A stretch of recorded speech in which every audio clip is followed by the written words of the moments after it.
দেশ বিরোধী, জনগণ বিরোধী, গণতন্ত্র বিরোধী, ইসলাম বিরোধী সকল কর্মকাণ্ডের আমরা প্রতিবাদ করব, প্রতিরোধ করব, সেটা সংসদে এবং রাজপথে। আপনারা লক্ষ্য করেছেন সেই সংস্কারের কথা তারা ভুলে গেছে।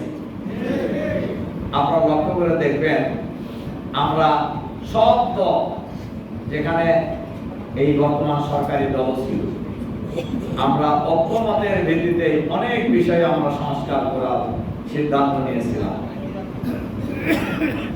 তার মধ্যে অন্যতম একটা সংস্কার ছিল গণভোটের মাধ্যমে এই সংস্কারগুলি কার্যকর করা, এবং সেই 133টি অধ্যাদেশের মধ্যে একটি অন্যতম প্রধান অধ্যাদেশ ছিল গণভোট।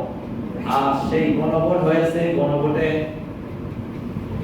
সরকার দলের যিনি প্রধানমন্ত্রী হয়েছেন উনি গণভোটের পক্ষে ভোট চেয়েছেন, হার পক্ষে ভোট চেয়েছেন।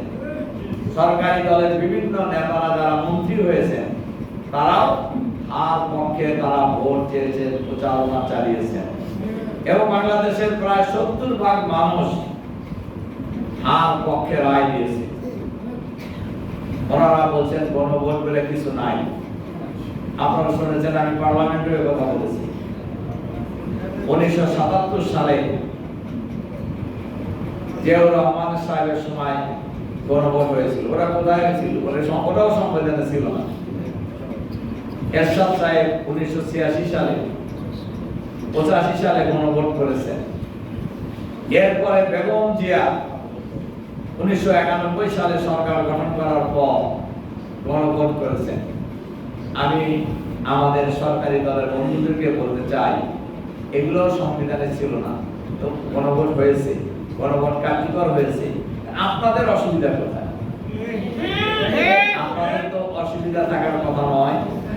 তার আজকে সরকার গঠন করার পর কেন আপনারা সংস্কারের কথা ভুলে গেলেন? এটাই হলো জাতির জিজ্ঞাসা।